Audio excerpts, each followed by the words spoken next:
At isa pa na naman na naalala ko lang bigla. Isang mabilisan lang.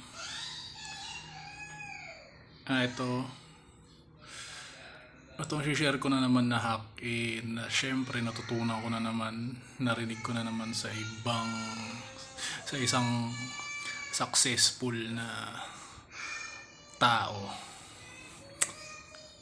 Pero ano ba rin to? International. Pero ito sabihin ko lang, itong mga sinasabi ko na hack, itong mga sinasabi kong hack,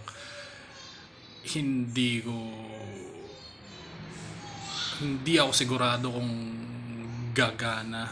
Hindi ako sigurado kung gagana to sa ating lahat, pero karamihan kasi dito sa mga sinasabi ko gumagana din sa akin eh.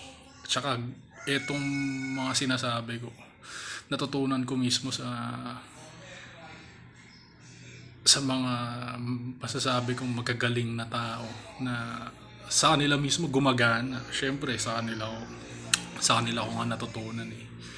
So etong sasabihin ko naman na to is hack para maging successful. Ito natutunan ko to sa